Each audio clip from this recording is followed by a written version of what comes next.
एक ऐसी रात जिसने पूरे शहर की किस्मत को हमेशा के लिए बदल दिया। उस समय जब एक आग की वजह से आसमान का रंग अचानक बदला तो लोगों को लगा कि यह कोई मामूली आग है, पर उन्हें बिल्कुल अंदाजा नहीं था कि उनके सामने मौत अपना सबसे भयानक रूप लेकर खड़ी थी, जिससे मानव इतिहास का इतना बड़ा डिजास्टर फैलने वाला था, जिसने इंसानों के साथ साथ आसपास मौजूद जंगलों और वहां रहने वाले बेजुबान जानवरों को भी अपना शिकार बना लिया और 6,40,000 एकड़ या कहें तो 2600 किलोमीटर स्क्वायर जमीन वीरान हो गई। 26 अप्रैल 1986 यूक्रेन का चेर्नोबिल न्यूक्लियर पावर प्लांट एक ऐसी जगह जहां हर पल दुनिया की सबसे ताकतवर और खतरनाक एनर्जी बनती थी। सब कुछ नॉर्मल चल रहा था, लोग अपने घरों में चैन से सो रहे थे, पर तभी रात के सन्नाटे को चीरते हुए एक ऐसा धमाका हुआ जिसकी गूंज से पूरी दुनिया कांप उठी। ये कोई आम ब्लास्ट नहीं था, ये दुनिया का सबसे बड़ा न्यूक्लियर डिजास्टर बनने वाला इंसिडेंट था, जिसकी रेडिएशन हिरोशिमा पर गिरे एटॉमिक बॉम्ब से भी 400 गुना ज्यादा खतरनाक थी। इस बीच मिला नाम की एक प्रेग्नेंट औरत वॉमिटिंग करने के लिए उठती है,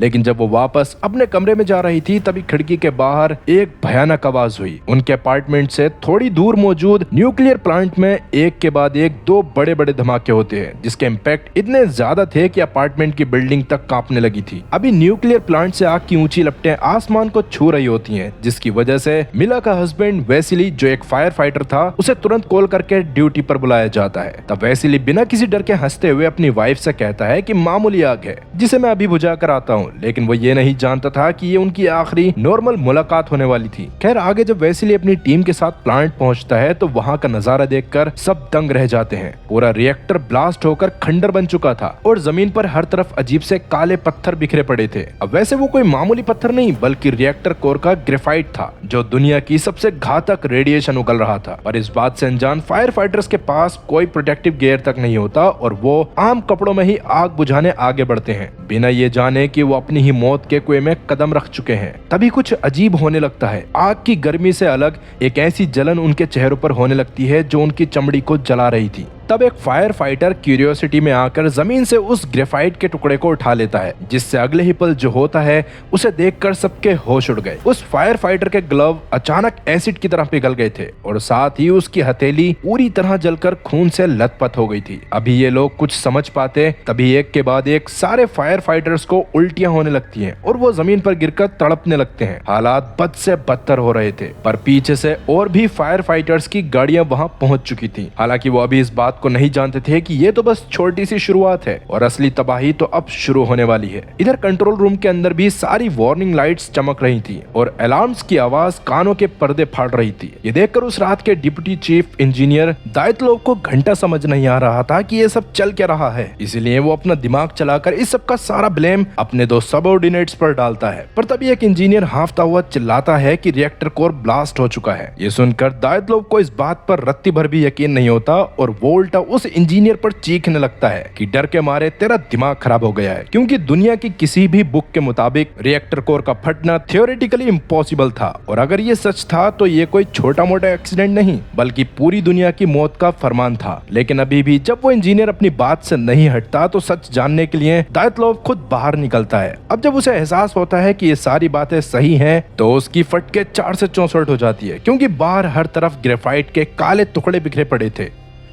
और हवा में एक अजीब सी लोहे जैसी बदबू घूम रही थी। ये साफ इशारा था कि रेडिएशन पूरे इलाके को अपना गुलाम बना चुका है, पर डर इंसान से क्या किया नहीं करवाता। लैब में वापस आते ही दायित्व ने जो देखा था उससे साफ इनकार कर दिया। वो अपनी आंखों पर पर्दा डालकर अपने ही जूनियर इंजीनियर्स को उसी मौत के कुएं में भेजने की कोशिश करता है ताकि उसे बाहर जाके इन्वेस्टिगेशन ना करनी पड़े। लेकिन ये बात तो साफ थी कि ये इन्वेस्टिगेशन करना मतलब अपनी मौत को दावत देना था। अभी वही होता है जिसका डर था। उस खतरनाक रेडिएशन की वजह से इंजीनियर्स रास्ते में ही खून की उल्टियां करते हुए अधमरे होकर गिर जाते हैं और उनमें से कुछ जो हिम्मत करके वापस आते हैं उनका जिस्म कुछ ही मिनट्स में इतना भयानक हो चुका था कि उन्हें पहचानना तक नामुमकिन था। अभी जब दायित्व ने देखा कि पानी सर से ऊपर जा चुका है तो वो डरपोक की तरह उस रेडियो एक्टिव लैब से भागकर एक सेफ रूम में छुप जाता है ताकि अपने बड़े बॉस को रिपोर्ट कर सके। कुछ ही देर में प्लांट का डायरेक्टर और चीफ इंजीनियर भी वहां पहुंच जाते हैं, जिन्होंने इस महामारी को रोकने की जगह अपनी कुर्सी किसी को बचाने की प्लानिंग करना शुरू कर दिया था, जिसके लिए वो एक दूसरे पर ही कीचड़ उछालना शुरू कर देते हैं। डायरेक्टर का कहना था कि मैं तो सो रहा था, मेरी कोई गलती नहीं है, जबकि दायतलोव का कहना था कि ये प्लान चीफ इंजीनियर ने अप्रूव किया था और काम मेरे 2 जूनियर्स कर रहे थे, तो इससे मेरा कोई लेना देना नहीं। और चीफ इंजीनियर का कहना था कि मैं तो वहाँ था ही नहीं, तो मैं क्यों जिम्मेदारी लूं। अभी जब उन तीनों में से कोई हार मानने के लिए तैयार नहीं होता, तो वो तीनों आगे होने वाली प्रॉब्लम्स के बारे में बात करना शुरू कर देते हैं, जिस दौरान दायतलोव उनसे एक बहुत ही बड़ा सच छुपाता है। असल में अब तक उसने उन दोनों से बस इतना कहा था कि कोर में आग लग गई है, ना कि ये बताया था कि कोर ब्लास्ट हो चुका है। अभी दायतलोव से रेडिएशन लेवल के बारे में पूछने पर वो कहता है कि रेडिएशन लेवल सिर्फ 3.6 रोएंटगन है, जो सुनकर डायरेक्टर को लगने लग गया था कि इतना रेडिएशन झेला जा सकता है, लेकिन उसे ये नहीं पता होता कि 3.6 उनके पास मौजूद छोटी मशीन की आखिरी लिमिट थी। इसका मतलब असली रेडिएशन तो उससे हजारों गुना ज्यादा हो चुका था, जो उनकी सोच से भी बाहर था। वहीं दूसरी तरफ मिला बीबी अपने हस्बैंड वेसिली की राह देख रही थी और उनके शहर के बाकी लोग इस आग को एक तमाशा समझकर पावर प्लांट के सबसे पास वाले ब्रिज पर जमा हो चुके थे। वो सब भी इस बात से बिल्कुल अनजान थे कि वो मौत की उस बारिश के नीचे खड़े हैं, जो उनकी सांसें उन्हें तड़पा तड़पा कर छीनने वाली है। असल में इस समय हवा में उस वक्त की सबसे घातक रेडियोएक्टिव धूल तैर रही थी, पर वहाँ मौजूद जवान, बूढ़े और यहाँ तक कि छोटे छोटे बच्चे को इसका अंदाजा नहीं था। वो सब तो आसमान में चमकती उस अजीब रोशनी को देखकर खुश हो रहे थे, और वहीं दूसरी तरफ लैब के अंदर 2 इंजीनियर्स को एक बड़ा डर सता रहा था कि अगर आग की वजह से बचा हुआ रिएक्टर कोर भी पिघल गया तो पूरी दुनिया खत्म हो जाएगी। यही सोचकर वो अपनी जान की परवाह किए बिना एक बड़ा फैसला करते हैं कि वो दोनों मैनुअली पानी का वाल्व खोलने के लिए रिएक्टर के अंदर घुसेंगे, जहां से जिंदा लौटना नामुमकिन है, पर इसके बिना दुनिया को तबाही से नहीं बचाया जा सकता। इसलिए आखिरकार वो उस जगह पर कदम रख ही देते हैं, जिसके बाद जब धमाके के 4 घंटे बीत जाते हैं तो गवर्नमेंट के बड़े बड़े लोग आखिरकार एक कमरे में जमा होते हैं ताकि हालात पर चर्चा करी जा सके। इस दौरान प्लांट का डायरेक्टर भी वहीं पर मौजूद था, जो कह रहा था कि सब कंट्रोल में है, डरने की कोई बात नहीं। लेकिन तभी एक ऑफिसर सच बोलते हुए कहता है कि बाहर लोग उल्टियां कर रहे हैं और उनकी चमड़ी तक जल रही है, इसलिए उन्हें जल्दी से जल्दी शहर को खाली करवाना चाहिए। लेकिन सरकार इस सब में अपना पैसा बर्बाद नहीं करना चाहती थी, इसलिए अभी वहाँ बैठा ऑफिशियल खड़ा होकर जो कहता है वो हजारों मासूम लोगों के लिए मौत का फरमान था। उसका कहना था कि शहर को पूरी तरह लॉक कर दो ताकि कोई बाहर ना जा सके, और इसके अलावा सारे टेलीफोन लाइंस भी काट दिए जाएं ताकि इस खबर को कोई भी बाहर ना पहुंचा सके। हालांकि ये बात सबको डराने वाली थी, लेकिन बाकी सब तो उस ऑफिशियल की बात पर खड़े होकर ऐसे तालियां बजाते हैं जैसे उनके इस फैसले के लिए उन्हें काफी बड़ा इनाम मिलने वाला है। आगे जैसे ही वो मीटिंग खत्म हुई, एक सच्चा इंजीनियर अपनी जान हथेली पर रखकर अंदर चिल्लाते हुए कहता है कि रेडिएशन लेवल 3.6 नहीं बल्कि उससे लगभग 1000 गुना ज्यादा है, क्योंकि उनकी सबसे बड़ी 200 रोएंटगन वाली मशीन भी फेल हो चुकी है। इसके अलावा वो ये भी बताता है कि उसने जमीन पर ग्रेफाइट के टुकड़े बिखरे देखे हैं, जिसका मतलब था कि कोर में आग नहीं लगी बल्कि कोर पूरी तरह से फट चुका है। इधर बाहर सड़कों पर अब लोग चलते चलते गिर रहे थे और खून की उल्टियां कर रहे थे। तब कुछ सोल्जर्स स्ट्रेचर्स लेकर जख्मियों को बचाने के लिए दौड़ते हैं, लेकिन रेडिएशन की वजह से उनकी हालात भी ऐसी हो जाती है कि थोड़ी देर बाद वो लोग भी जमीन पर गिरने लगते हैं। इसकी वजह से हॉस्पिटल्स में चीख पुकार मच चुकी थी और जिन फायर फाइटर्स को वहां लाया गया था उनके शरीर को देखकर खुद डॉक्टर्स भी कांप रहे थे। खैर अब जल्दी ही ये मामला मॉस्को में बैठे बड़े मंत्रियों तक पहुंच जाता है, पर जैसा कि प्लांट के डायरेक्टर ने इस बात की सच्चाई को छुपा लिया था, इसी वजह से सबको लग रहा होता है कि ये एक छोटा सा एक्सीडेंट है। इसी वजह से एनर्जी डिप्टी मिनिस्टर बोरिस भी सबको यही कहता है कि सिचुएशन बिल्कुल कंट्रोल में है और इसका लोगों की हेल्थ पर कोई भी असर नहीं पड़ेगा। लेकिन उसे ये बात नहीं पता थी कि जब सच उनके सामने आएगा तो उनकी रूह कांप जाएगी। खैर अभी जब सब लोग मीटिंग खत्म करके उठने ही वाले थे, तभी वहां बैठी एक न्यूक्लियर फिजिशियन वेलेरी खड़े होकर बताता है कि अगर रिपोर्ट में ग्रेफाइट के टुकड़ों का जिक्र है तो इसका मतलब है कि रिएक्टर कोर फट चुका है, और अगर कोर फट गया है तो इसका असर आने वाली कई नस्लों तक रहेगा। इस बात को सुनते ही सोवियत प्रेसिडेंट गोर्बाचेव तुरंत बोरिस और वेलेरी दोनों को सीधा चेर्नोबिल जाने का हुक्म देता है, जिसके थोड़ी ही देर में उनका हेलीकॉप्टर चेर्नोबिल के ऊपर पहुंचता है और जो नजारा उनकी आंखों के सामने था उसने प्लांट के अफसरों के झूठ की धज्जियां उड़ा दी थी। प्लांट से घातक धुआं निकल रहा था और पूरा रिएक्टर एक खंडर में बदल चुका था। उस समय प्लांट का डायरेक्टर और चीफ इंजीनियर वहां उनका स्वागत करने के लिए पहले से खड़े होते हैं। अभी बड़े अफसरों को देखते ही वो लोग बेशर्मी की सारी हदें पार करते हुए बोलते हैं कि रेस्क्यू का काम बहुत ही बढ़िया चल रहा है, जबकि असल में बेचारे फायर फाइटर्स मौत के मुंह में खून की होली खेल रहे थे और आम जनता धीरे धीरे मर रही थी। लेकिन जहाँ ऐसे गद्दार होते हैं वहाँ कुछ असली हीरोज भी पैदा होते हैं। रेडिएशन का सही पता लगाने के लिए एक सच्चा जनरल अपनी जान पर खेलकर खुद एक गाड़ी में बैठ के सीधा तबाह हुए रिएक्टर कोर के पास जाता है, और जब वो वापस लौटता है तो उसकी जुबान पर दुनिया का सबसे डरावना सच था। कोर के पास रेडिएशन लेवल 15,000 रोएंटगन पहुंच चुका था, जो सुनते ही बोरिस के पैरों तले जमीन खिसक गई। वो बिना एक पल गवाए उस बेशरम अफसरों को तुरंत नौकरी से निकाल देता है और खुद चेर्नोबिल का कंट्रोल अपने हाथ में लेकर सबसे पहले रिएक्टर की आग को बुझाने का फैसला करता है। अभी सोल्जर्स आग बुझाने के लिए लगातार पानी डाल रहे थे, पर वैलेरी बताता है कि ये सबसे बड़ी गलती है, क्योंकि पानी जब रेडियो एक्टिव कोर से निकलकर जमीन के नीचे जाएगा तो वो पूरे देश के पानी को जहर बना देगा। और अभी इस आग को काबू करने का रास्ता सिर्फ यही था कि हेलीकॉप्टर से इस पर मिट्टी और बोरोन फेंका जाए। मगर इस प्लान में एक ऐसी भयानक शर्त थी जिसे सुनकर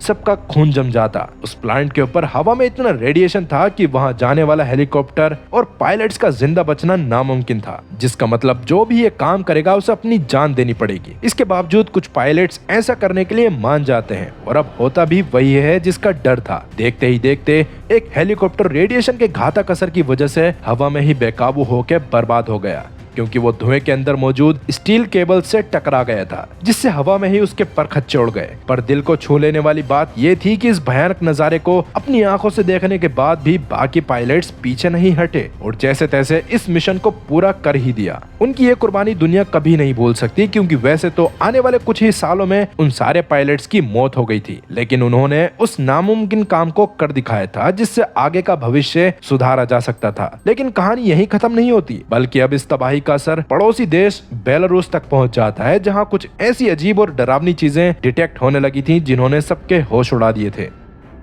बेलारूस के एक लैब में बैठी न्यूक्लियर फिजिशियन उलाना जब हवा में बढ़ते जहर की जांच करती है तो उसे पता चलता है कि इस हवा के सारे रास्ते चेर्नोबिल की तरफ इशारा कर रहे हैं। इसीलिए वो तुरंत भागते हुए लोकल गवर्नमेंट के पास पहुंचकर लॉकडाउन लगाने को कहती है, मगर नेता लोग उसकी बातों का मजाक उड़ा देते हैं। लेकिन सच्चाई तो यही थी कि ये जहर हवा के साथ पूरे यूरोप में फैल चुका था, और यहाँ तक कि स्वीडन के रिसर्च लैब्स में भी अजीब रेडिएशन मिलने लगे थे। इसीलिए अमेरिका खुद अपने सैटेलाइट से चेर्नोबिल की डरावनी तस्वीरें खींचता है, और सच्चाई सामने आने पर फ्रांस जैसे देश बच्चों का घर से बाहर निकलना तक बंद कर देते हैं। इसके बाद जब इंटरनेशनल प्रेशर पानी की तरह बढ़ने लगता है तो सोवियत यूनियन आखिरकार मान लेता है कि चेर्नोबिल में आग लगी थी, लेकिन उन्होंने रेडियो एक्टिव न्यूक्लियर प्लांट के फटने के बारे में किसी को कुछ नहीं बताया था। इधर उलाना से अब रहा नहीं जाता और वो अपनी जान की परवाह किए बिना अकेले ही चेर्नोबिल के लिए निकल जाती है। वहाँ पहुंचकर वो बोरिस और वैलेरी से मिलती है और उनके पूरे प्लान में एक ऐसी घातक गलती ढूंढ निकालती है जिसे सुनकर दोनों के चेहरे सफेद पड़ गए। वो बताती है कि जो मिट्टी और बोरोन तुम ऊपर से फेंक रहे हो वो उस गर्म कोर से मिलकर जल्दी ही पिघला हुआ मैग्मा बन जाएगा, और अगले ही 2 दिनों में ये मैग्मा नीचे बने पानी के टैंक्स को पिघलाकर अंदर घुस जाएगा,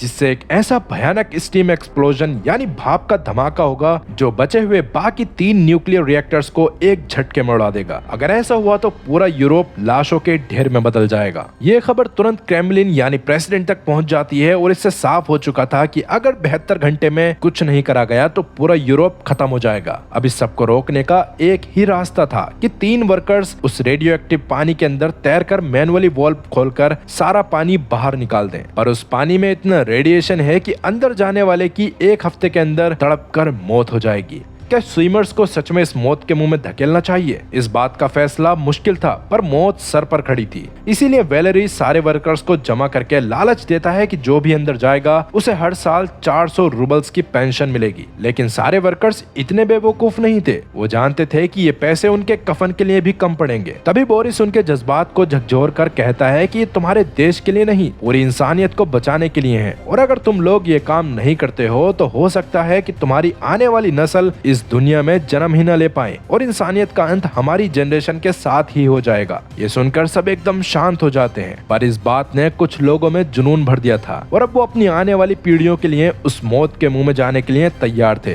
तब 3 वर्कर्स को रेडिएशन सूट पहनाकर उस अंधेरे कुओं के अंदर उतार दिया गया, जिस दौरान पानी के अंदर बिल्कुल सन्नाटा था और रेडिएशन इतनी डरावनी थी कि उनकी फ्लैश लाइट्स ने भी चलना बंद कर दिया। तब अंधेरे में बिना कुछ देखे वो लोग आगे बढ़ते हैं और आखिरकार उस वॉल्व को ढूंढकर खोल देते हैं जिस मिशन के लिए उन्हें यहाँ भेजा गया था। ये काम करने से दुनिया भर से एक सबसे बड़ी तबाही टल चुकी थी, लेकिन दूसरी तरफ मिला को अपने हस्बैंड के बारे में कोई खबर नहीं होती और अचानक उसे पता चलता है कि वेसेली की तबीयत खराब होने की वजह से उसे मॉस्को के हॉस्पिटल में भर्ती करना पड़ा है। ये बात जानकर वो अपने हस्बैंड को ढूंढते हुए मॉस्को के उस हॉस्पिटल में पहुंच जाती है, जहां मौत हर कमरे में अपना जाल बिछा रही थी। अभी बहुत कोशिशों के बाद आखिरकार मिला की नजर अपने हस्बैंड पर पड़ती है, जिसका चेहरा रेडिएशन की वजह से पूरी तरह झुलस चुका था। पर अच्छी बात यह थी कि वो होश में था और बात कर रहा था। ऐसा लग रहा था जैसे वो धीरे धीरे ठीक हो रहा है, लेकिन ये तो सिर्फ उस आने वाले तूफान से पहले की खामोशी थी, जिससे मिला की जिंदगी का रुख पूरी तरह से बदलने वाला था। उसी रात मिला की नींद अचानक वेसेली की चीखों से खुलती है और जब वो भागते हुए उसके कमरे के अंदर पहुंचती है तो उसके होश उड़ जाते हैं। वेसेली के जिस्म पर अब रेडिएशन का अचानक ऐसा असर होने लगा था कि उसे पहचानना भी नामुमकिन था। उसकी पूरी बॉडी पर भयानक और दर्दनाक छाले निकल आए थे, जिस दौरान अपने हस्बैंड को इस हालत में देखकर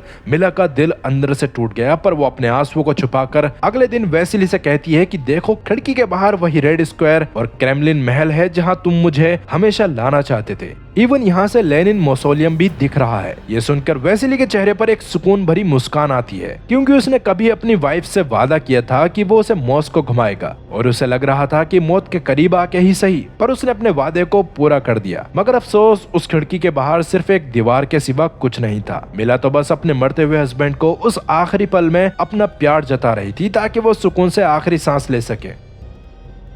दूसरी तरफ चेरनोबिल न्यूक्लियर प्लांट के अंदर एक और नया बवाल खड़ा हो चुका था। उन 3 जाबाज वर्कर्स ने पानी से निकलकर तबाही को कुछ वक्त के लिए टाल तो दिया था, पर कोर का पिघलना अभी भी रुका नहीं था। नई जांच से पता चलता है कि रिएक्टर के नीचे की कंक्रीट की दीवार सिर्फ कुछ हफ्तों तक ही इस गर्म मैग्मा को रोक पाएगी, जिसके बाद ये पिघला हुआ जहर सीधा जमीन के पानी में मिल जाएगा और 5 करोड़ लोगों के पीने का पानी हमेशा के लिए जहरीला हो जाएगा। पर कहते हैं ना कि जहाँ मुसीबत होती है वहाँ उसका सॉल्यूशन भी होता है, बेशक वो सॉल्यूशन कितना ही खतरनाक क्यों ना हो। इस आफत से बचने का भी सिर्फ एक ही रास्ता था कि रिएक्टर के ठीक नीचे एक बहुत बड़ी सुरंग खोदकर एक हीट एक्सचेंजर लगाया जाए जो रिएक्टर को ठंडा रख सके। मगर सवाल फिर वही था कि इस मौत के कुएं में खुदाई करने उतरेगा कौन। पर तभी कुछ मजदूर इस काम को करने के लिए भी मान जाते हैं, जो सर से पैर तक कोयले की कालीख में डूबे हुए थे और देश के लिए कोयले की खदान से कोयला निकालने का काम करते थे। जब उन्हें इस मिशन के लिए बुलाया जाता है तो वो जानते थे कि वहां जाने का मतलब यमराज को उनके प्राण हारने के लिए सामने से उकसाना है। पर यहाँ सवाल 5 करोड़ लोगों की जिंदगी का था, इसीलिए सब मजदूर खुशी खुशी अपने हेड के चमकते हुए सफेद सूट पर कोयला मलते हैं, जो उनके हेड को अलविदा कहने का एक तरीका था। और ये साफ इशारा था कि वो अपनी मर्जी से इंसानियत की इज्जत के लिए अपनी जान कुर्बान करने जा रहे हैं। खैर, इसके बाद बसेस उन्हें लेकर चेरनोबिल पहुंचती हैं, जहां वेलेरी उन्हें पूरा प्लान समझाता है। काम यह था कि उन्हें अगले 6 हफ्तों के अंदर 150 मीटर लंबी सुरंग और एक बड़ा अंडरग्राउंड कमरा तैयार करना था, जिस दौरान हर तरफ घातक रेडिएशन थी और जमीन के नीचे का तापमान 50 डिग्री सेल्सियस से ज्यादा पहुंच चुका था, जिसमें सांस लेना भी मुश्किल था। सब कुछ जानने के बाद भी वो मजदूर दिन रात एक करके खुदाई के काम में जुट जाते हैं, वो भी बिना किसी सेफ्टी गियर के। अब जहां एक तरफ ये रेस्क्यू का काम चल रहा था तो दूसरी तरफ इस भयानक हादसे के पीछे छुपे सच को सामने लाने की कोशिश भी करी जा रही थी। वेलेरी दबे पांव उलामा के पास पहुंचकर उसे एक तबाही मचाने वाला टास्क सौंपता है, जिसमें उसे चुपके से मॉस्को जाके उस रात की सच्चाई के बारे में पता करना था। इस पर उलाना मान जाती है, लेकिन उसे इस बात का बिल्कुल अंदाजा नहीं था कि इस राज को बाहर आने से रोकने के लिए खुद केजीबी के खुफिया एजेंट उसकी जान के पीछे लग जाएंगे। खैर, उलाना जब चुपके से मॉस्को के हॉस्पिटल पहुंचती है तो वहां का नजारा देखकर उसकी रूह कांप जाती है। वहां उसे वही जवान इंजीनियर मिलता है जो दुनिया को बचाने के लिए रेडियो एक्टिव पानी के वाल्व को खोलने नीचे गया था, पर अब उसका जिस्म इस कदर पिघल चुका था कि वो कोई इंसान नहीं बल्कि मौत का एक जिंदा ढेर लग रहा था। आगे उलाना उस रात चेरनोबिल में मौजूद कई इंजीनियर्स का इंटरव्यू लेती है, जिससे धीरे धीरे वो सबसे बड़े राज के करीब पहुंचने लगी थी। मगर वो अपनी जांच को आगे बढ़ा पाती कि तभी अचानक पीछे से कुछ एजेंट्स आकर उसे गिरफ्तार कर लेते हैं, जो केजीबी के खुफिया एजेंट्स थे। इवन उन लोगों की नजर वेलेरी और बोरिस के भी हर कदम पर थी और अब ये साफ हो चुका था कि उस रात का धमाका सिर्फ उन मजदूरों की गलती नहीं बल्कि उसके पीछे सोवियत यूनियन की सरकार का एक ऐसा भयानक स्कैंडल छुपा है जिसे छुपाने के लिए वो किसी की जान भी ले सकते हैं। इसी बीच क्रेमलिन में एक और टॉप लेवल मीटिंग बुलाई जाती है। उस दौरान तक सबसे जरूरी रेस्क्यू का काम लगभग पूरा हो चुका था, पर अब भी सामने 2 सबसे बड़े और डरावने टास्क थे। पहला काम था चेरनोबिल के आसपास के 2600 स्क्वायर किलोमीटर के पूरे इलाके को हमेशा के लिए खाली करवाना और दूसरा टास्क था ब्लास्ट के बाद की सफाई, जो दुनिया का सबसे मुश्किल काम होने वाला था। इस सफाई को 3 हिस्सों में बांटा जाता है। सबसे पहले उन जांबाज हीरोज और रेस्क्यू पर्सनल की लाशों का लाना था जो रेडिएशन की वजह से मर चुके थे, और जैसे कि रेडिएशन की वजह से उनके जिस्म को आम कब्र में नहीं दफनाया जा सकता था, इसलिए पहले लोहे के मजबूत ताबूत में बंद किया जाता है और फिर जमीन के अंदर गहरा गड्ढा खोदकर ऊपर से पूरा कंक्रीट भरा जाता है ताकि वो रेडिएशन बाहर न जा सके। ये चीज सच में काफी ज्यादा इमोशनल थी, क्योंकि खुद ही सोच के देखो कि उन लोगों ने जीते जी तो देश के लिए जान दी ही थी, पर मरने के बाद भी उन्हें दुनिया से हमेशा के लिए अलग रखा गया। उन्हीं जाबाजों में मिला का हस्बैंड भी था और इस वक्त अपने हस्बैंड के बचे हुए जूतों को हाथ में पकड़े खामोशी से आंसू बहा रही थी। पर उसका ये दर्द यहीं खत्म होने वाला नहीं था। वो प्रेग्नेंट थी और ये साफ दिखाई दे रहा था कि उसका जो बच्चा अभी इस दुनिया में भी आया नहीं था, वो पहले ही उस घातक रेडिएशन का शिकार होकर अंदर ही अंदर तबाह हो चुका है। खैर, सफाई का दूसरा सबसे बड़ा हिस्सा उन ग्रेफाइट के टुकड़ों को हटाना था जो ब्लास्ट के वक्त पूरे प्लांट के आसपास बिखरे थे। ये ग्रेफाइट्स इस डिजास्टर की सबसे जहरीली चीज थी, इसीलिए इस काम को 3 हिस्सों में बांटा गया था। सबसे कम खतरनाक एरिया में भी 1000 रोएंटगेन पर आवर का रेडिएशन था, जहां अगर कोई इंसान 2 घंटे रुक जाए तो उसकी मौत पक्की थी। दूसरे जोन में 6000 रोएंटगेन और सबसे घातक एरिया में 12000 रोएंटगेन, जहां अगर कोई वर्कर पूरे प्रोटेक्टिव गियर के साथ भी चला जाए तो सिर्फ 3 मिनट के अंदर ही उसके जिस्म के हिस्से दम तोड़ देंगे। एक बार सरकार के सामने फिर वही सवाल था कि अब इस मौत के मुंह में कौन जाएगा। इस बार कोई सामने नहीं आता और जैसा कि इंसान तो वहां जाने को तैयार ही नहीं थे, इसलिए इस काम को करने के लिए रोबोट्स का इस्तेमाल करने का फैसला किया जाता है। लेकिन कोई आम रोबोट इस रेडिएशन के सामने 1 सेकंड भी नहीं टिक सकता था, इसलिए आखिरकार सोवियत यूनियन लूनर रोवर यानी चंद्रमा पर चलने वाले रोवर को मंगवाती है, जिसे उन्होंने चांद पर भेजने के लिए बनाया था। लेकिन अभी ये काम करना ज्यादा जरूरी है। अभी उस रोवर को चारों तरफ से भारी लीड की दीवार से कवर किया जाता है ताकि वो इस रेडिएशन को झेल सके, क्योंकि रेडिएशन के पार्टिकल्स किसी भी मशीन्स को मेल फंक्शन करने पर मजबूर कर सकते हैं, और अगर ये रोवर मेल फंक्शन करता तो सरकार का काफी नुकसान हो जाता।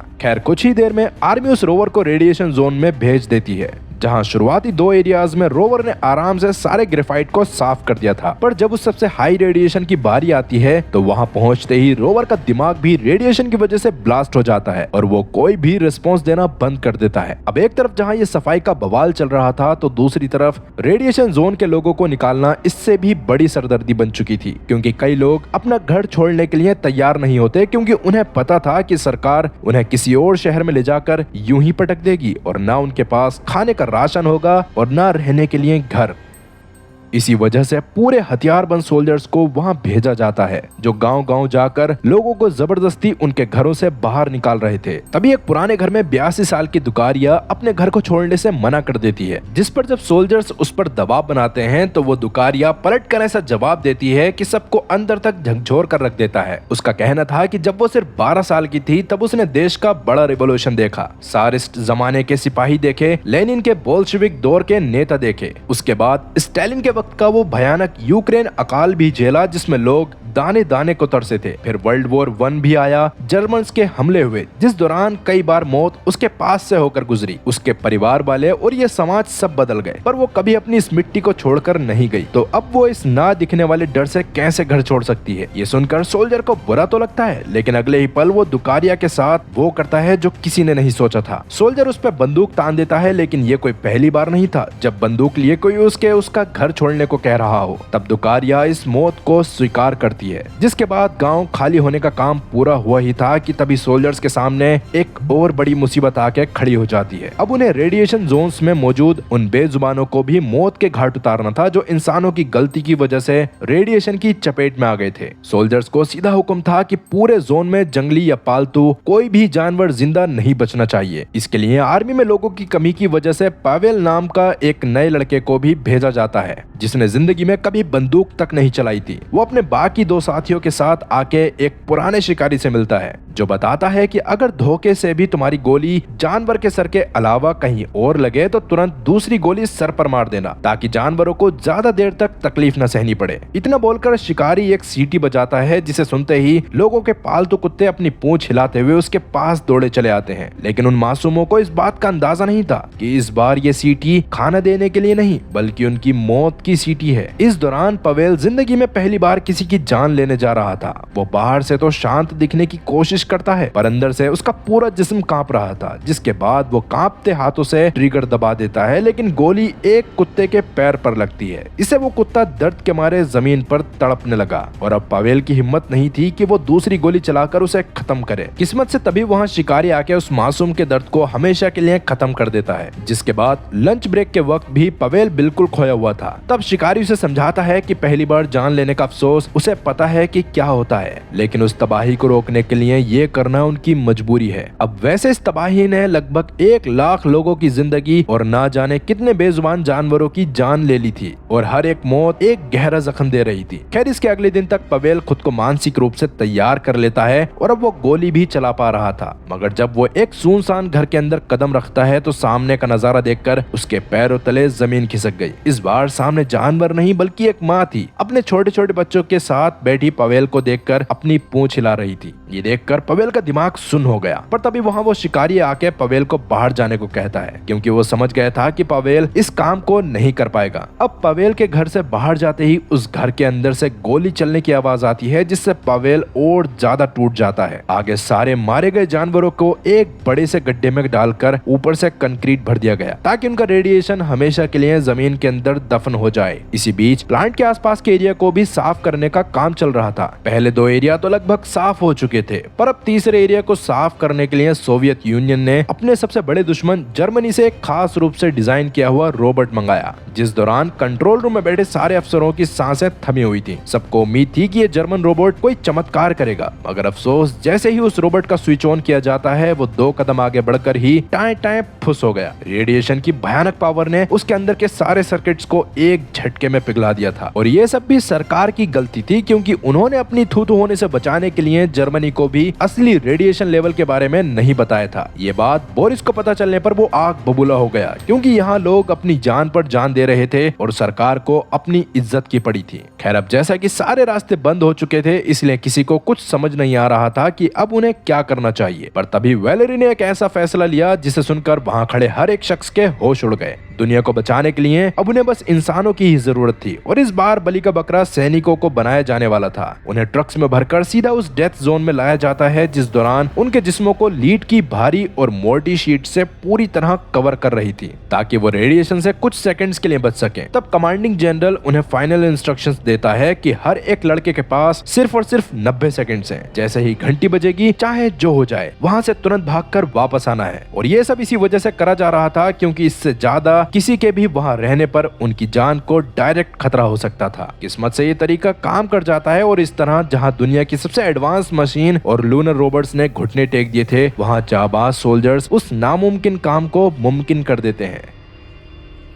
रिकॉर्ड्स के मुताबिक उस समय कुल 3828 सोल्जर्स ने इस मौत के खेल में हिस्सा लेके आखिरकार घातक ग्रेफाइट को साफ कर दिया था। इससे दुनिया का सबसे बड़ा और डरावना न्यूक्लियर डिजास्टर अब धीरे धीरे खत्म होने लगता है, पर इसने सब कुछ बदल कर रख दिया। कैंप में रहने वाला पावेल अब पहले जैसा मासूम लड़का नहीं रहा था। लगातार जानवरों को मारने की वजह से उसकी आंखों में एक अजीब सा सन्नाटा और दर्द भर चुका था। वहीं हॉस्पिटल में मिला ने एक मरे हुए बच्चे को जन्म दिया। पहले अपने हस्बैंड को खोया और अपने बच्चे को। इस हादसे ने उस मासूम लड़की से उसकी पूरी दुनिया छीन ली थी। हादसा तो गुजर गया था, पर अभी सबसे बड़ा हिसाब किताब बाकी था, क्योंकि अब दुनिया के सामने असली सच आने वाला था कि आखिरकार ये सब हुआ कैसे। सच्चाई पता लगने की वजह से उलाना को भी जेल से रिहा कर दिया जाता है, क्योंकि कई दिनों की खुफिया जांच और इतने समय तक जेल में लगातार दिमाग लगाने की वजह से उसे उस रात की पूरी कहानी समझ आ चुकी थी। मगर एक बात अभी भी ऐसी थी जो उसके दिमाग के परखच्चे उड़ा रही थी। रिपोर्ट के मुताबिक रिएक्टर में असली ब्लास्ट तब हुआ था जब वहां के टेक्नीशियंस ने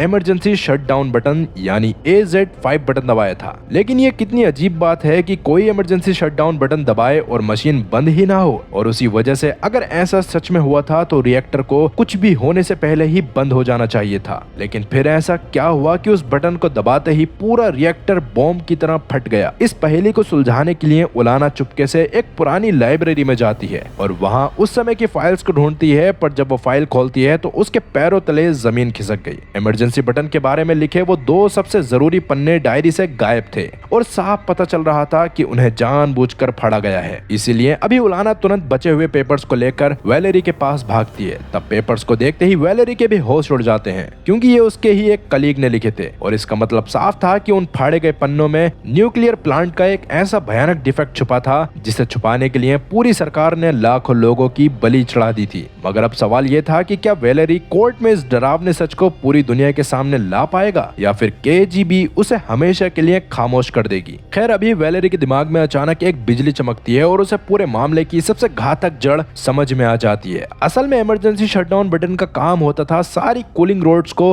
रिएक्टर के अंदर डाल देना ताकि रिएक्शन रुक जाए, पर सोवियत सरकार ने चंद पैसे बचाने के लिए एक बहुत ही घटिया हरामीपंती की थी। उन्होंने उन कूलिंग रोड्स के आखिरी हिस्से पर कोई प्रोटेक्टिव बैरियर ना लगाकर उल्टा सस्ता ग्रेफाइट लगा दिया था। इसका मतलब कि जैसे ही उन टेक्नीशियंस ने इमरजेंसी बटन दबाया तो रोड्स के आगे लगा वो ग्रेफाइट कोर के कांटेक्ट में आया और रिएक्टर ठंडा होने की जगह एक झटके में एटम बम बन गया। कुल मिलाकर पैसे बचाने के चक्कर में सोवियत यूनियन सेफ्टी बटन को ही तबाही का बटन बना दिया। कुल मिलाकर पैसे बचाने के चक्कर में सोवियत यूनियन ने सेफ्टी बटन को ही तबाही का बटन बना दिया, जिससे दुनिया के कैपिटल वाले लगते लगते बचे थे। तब उलाना वैलेरी के हाथ पकड़कर कहती है कि तुम्हें ये सच पूरी दुनिया को बताना ही होगा, क्योंकि अगर आज तुम चुप रहे तो बाकी न्यूक्लियर प्लांट्स में भी यही सस्ती रोड्स लाखों लोगों की जान ले लेंगी। पर क्या वैलेरी ऐसा कर पाएगा?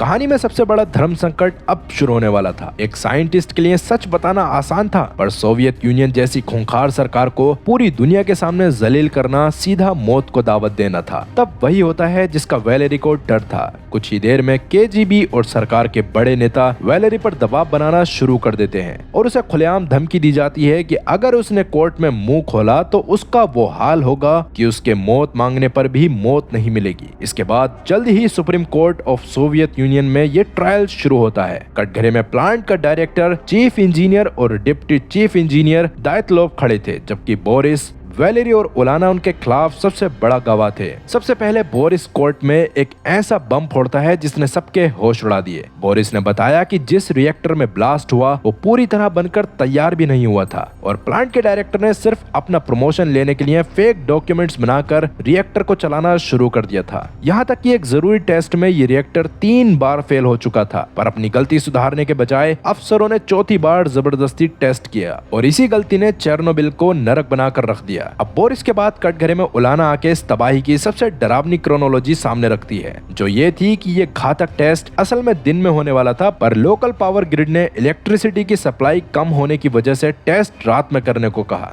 जबकि अगर कोई ढंग की टीम होती तो वो इस टेस्ट को तुरंत कैंसिल कर देती। पर उन गद्दार अफसरों को किसी की जान की परवाह नहीं थी। उन्हें तो बस ऊपर के साहबों को रिपोर्ट भेजनी थी, क्योंकि प्लांट का डायरेक्टर वहां से बदली लेकर जाने वाला था और चीफ इंजीनियर को उसकी पोजीशन चाहिए थी। इसके बाद जब वैलेरी की बारी आती है तो सबकी नजर उस पर टिक जाती है, क्योंकि वही पूरी सच्चाई को बाकी सबके सामने लाने वाला था। उसके इस बयान से या तो दुनिया बचने वाली थी या फिर सरकार उसे हमेशा के लिए दफन करने वाली थी। पर किसी को बिल्कुल अंदाजा नहीं था कि वैलेरी कोर्ट के अंदर एक ऐसा आखिरी पन्ना खोलने वाला है जिसे सुनकर खुद जज के हाथ से पेन छूट जाएगा।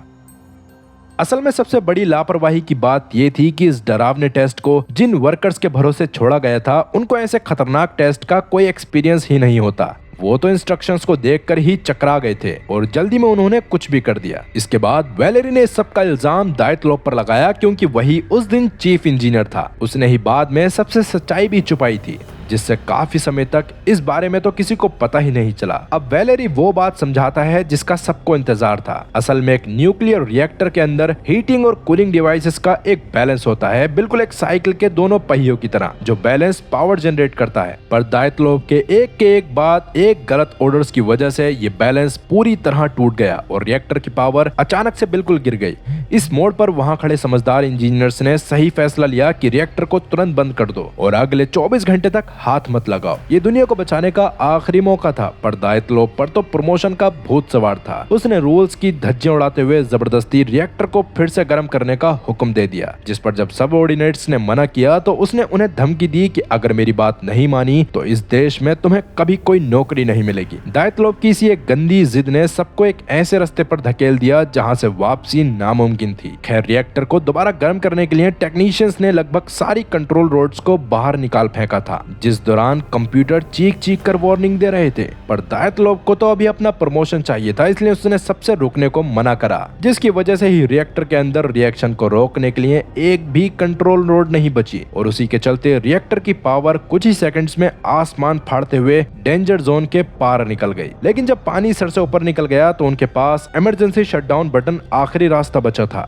यानी AZ5 बटन को दबाना ताकि रिएक्टर तुरंत शांत हो जाए। मगर जैसा कि सोवियत सरकार ने चंद पैसे बचाने के लिए उन रोड्स के आगे घटिया ग्रेफाइट लगाया था, इसलिए बटन दबाते ही सेफ्टी बटन उस न्यूक्लियर पावर स्टेशन का डेटोनेटर बन गया और पूरे रिएक्टर एक झटके में फट गया। वैलेरी की ये सारी बातें सुनकर सबके होश उड़ जाते हैं और चेर्नोबिल के इस भयानक न्यूक्लियर ब्लास्ट का असली और सबसे डरावना सच अब पूरी दुनिया के सामने आ जाता है। पहली गलती उन बड़े अफसरों की थी जिन्होंने अधूरे प्लांट को चलाया। दूसरी गलती दायतलोव की थी जिसके घमंड ने रिएक्टर को एक एटम बॉम्ब बना दिया। और सबसे बड़ा गुनहगार था खुद सोवियत यूनियन, जिसने पैसे बचाने के लिए सस्ता मटेरियल इस्तेमाल करा और गलती हो जाने पर दुनिया से इतना बड़ा राज छुपाया। इस सबसे डरावनी बात ये भी जो वैलेरी आगे बताता है, असल में देश में अभी भी 16 ऐसे ही घटिया डिजाइन वाले रिएक्टर्स चल रहे थे, जिनमें से 3 तो चेर्नोबिल से सिर्फ 20 किलोमीटर की दूरी पर हैं। और अगर उन्हें तुरंत ठीक नहीं किया जाता तो वो सब एक न्यूक्लियर बॉम्ब की तरह फट पड़ेंगे, जिससे पूरा देश राख हो जाएगा। खैर, अभी अपनी जान हथेली पर लेकर वैलेरी ने पूरा सच दुनिया के सामने रख दिया।